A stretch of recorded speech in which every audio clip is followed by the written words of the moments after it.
सरकार द्वारा कई ऐसी योजनाएं लाई गई हैं जिस पर विपक्ष लगातार हमलावर रहा है और ऐसे में जेपीएससी एक बड़ा मुद्दा है। हमारे साथ बात करने के लिए पूर्व मंत्री और मौजूदा रांची से विधायक सीपी सिंह हैं। सर, सबसे पहले जेपीएससी एक बड़ा मुद्दा है। लगातार जब से राज्य का गठन हुआ तब से जितने भी जेपीएससी हुए सारे विवादित रहे। अब जो 7वीं से लेकर जो 10वीं जेपीएससी हुई वो भी कहीं ना कहीं विवादों में घिर चुका है। आज जेपीएससी की तरफ से एक स्टेटमेंट जारी करते हुए ये कहा गया है कि 57 जो ओएमआर सीट नहीं थे उसमें से आउट ऑफ 49 जो है वो डिस्क्वालीफाई कर दिए गए हैं। तो सवाल ये उठता है कि जब उनके ओएमआर सीट नहीं थे तो आप परिणाम कैसे घोषित कर दिए?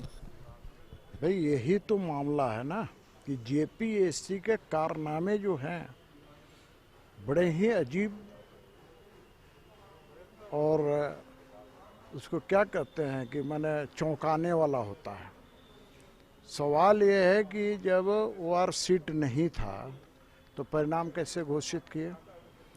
तो जेपीएससी पास को फेल और फेल को पास कराती है। यही कारण है कि उंगलियां उठती है और जो भी छात्र और छात्राएं जेपीएससी की परीक्षा में भाग लेते हैं वे अपने सुनहरे भविष्य को लेकर के वहाँ परीक्षा देते हैं।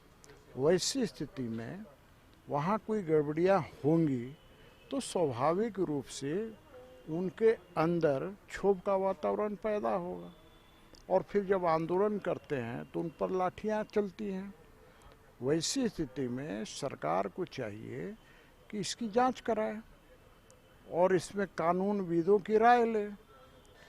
जेपीएससी ऐसा नहीं है कि राज्य सरकार से बाहर है, ठीक है, एक संवैधानिक संस्था है, लेकिन राज्य सरकार के बाहर नहीं है। राज्य सरकार जांच करा सकती है, जांच कराकर दूध का दूध और पानी का पानी कर सकती है, लेकिन राज्य सरकार की इच्छा शक्ति नहीं है। यही कारण है कि इस तरह की घटनाएं हो रही है और कहीं ना कहीं इसके पीछे कुछ न कुछ कारण है। तो मैं यही कहूँगा कि इसकी जांच सरकार कराए और जो सही हो वो निर्णय दे ताकि भविष्य में जेपीएससी कोई भी ऐसी कारगुजारी करने से बच सके और उसकी हिम्मत न हो। अभ्यर्थियों का लगातार कहना है कि आपका आवाज़ जो है 50 से 100 मीटर के दायरे में जेपीएससी कार्यालय के आसपास में है, लेकिन आप कभी समर्थन में नहीं पहुंचे। बहुत बार जेपीएससी अभ्यर्थी घेराव करने के लिए पहुंचे, कभी आप उनके समर्थन में नहीं दिखे, ऐसा जेपीएससी अभ्यर्थियों का कहना है। ऐसा है कि देखिए कई बार जेपीएससी अभ्यर्थी हमारे यहाँ आए हैं, उनकी बातों को हमने सुना भी है। अब सुबह से शाम तक बहुत से लोग आंदोलनकर्मी आते हैं। वो शहर के अंदर है, हमारे आवास के अगल बगल में है। मोराबादी मैदान हमारे आवास से कितना दूर है, राजभवन हमारे आवास से कितना दूर है, पैदल जा सकता हूँ मैं। लेकिन भाई आप जब नहीं बुलाते हैं, आप जब बुलाइएगा तो मैं जाऊँगा, लेकिन जब आप नहीं बुलाते हैं तो मेरा काम ये नहीं है। स्पष्ट रूप से मैं कह रहा हूँ, कोई आंदोलन है मैं जाकर के वहाँ पर फोटो खिंचवाने के लिए पहुँच जाऊँ, मैं ये काम नहीं करता भाई साहब। आप आए हैं, हमसे मिला है, जेपीएससी अभ्यर्थी लोग हमसे मिला है, उनकी बातों को मैंने सुना है और कई बार इस पर मैंने अपना वक्तव्य भी दिया है। रूपा तिर की मौत मामले में लगातार आप लोग सवाल खड़ा करते रहे हैं। कल भी आप लोग पीसी करके बोले हैं कि कोर्ट द्वारा जो निर्देश दिया गया कि एफआईआर दर्ज होना चाहिए, लेकिन एफआईआर दर्ज नहीं हुआ है, इस पर क्या कहेंगे? अब ये तो सरकार का काम है भाई। सरकार अपने आप को कोर्ट से भी बड़ा मानती है, लेकिन सरकार कई दिन नहीं एफआईआर करेगी। सरकार को तो एफआईआर हार पर के करना ही पड़ेगा, इसलिए इसकी चिंता मत कीजिए। सरकार एफआईआर भी करेगी और उसे मजबूरी में करना पड़ेगा, क्योंकि हाईकोर्ट के आदेश को सरकार अवमानना नहीं कर सकती। यदि अवमानना करेगी तो सरकार पर अवमानना का केस चलेगा। सर, एक और सवाल है। मंजूनाथ भजंत्री जो हैं डीसी देवघर के, आप क्या करना चाहते हैं भैया? चुनाव आयोग का आदेश है, चुनाव आयोग के आदेश को राज्य सरकार नहीं मान रही है और मंजूनाथ भजंत्री को नहीं हटा रही है, तो ये चुनाव आयोग और सरकार के बीच का मामला है। अब चुनाव आयोग इस पर निर्णय देगी।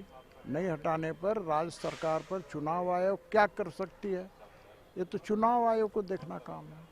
आखिरी सवाल सर, सरकार द्वारा जो अभी सरकार आपके द्वार प्रोग्राम चलाया जा रहा है जिसमें विभिन्न प्रखंड जिला वार तरीके से हो रहा है, उसको लेकर क्या कहेंगे? मतलब ये सब आईवास है और कुछ नहीं है भैया, इससे क्या हो जाएगा?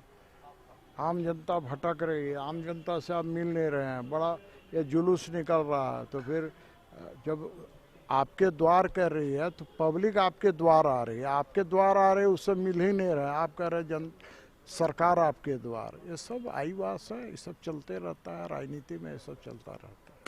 धन्यवाद। तो ये थे हमारे साथ राजधानी रांची के विधायक सीपी सिंह, जिनका कहना था सरकार द्वारा चलाया जाने वाला सरकार आपके द्वार एक आईवॉस है। साथ ही इन्होंने बताया कि जेपीएससी जितने भी अभ्यर्थियों द्वारा आंदोलन किया गया उसमें उनके तरफ से किसी प्रकार का इन्विटेशन नहीं दिया गया था, इस वजह से ये शामिल नहीं हुए। लेकिन इनके आवास पे जितने भी अभ्यर्थी पहुंचे थे, इन्होंने उनसे मुलाकात की और अपनी बातों को रखा है और उनको समर्थन दिया है। अब देखने वाली बात होगी कि भाजपा की ओर से आने वाले समय में सरकार को लेकर क्या कुछ नई बातें आती है और घेरने की क्या कुछ तैयारी की जाती है। समाचार प्लस के लिए कैमरा पर्सन विजय के साथ नीरज कुमार, रांची। समाचार प्लस, खबर वही जो हमने कही।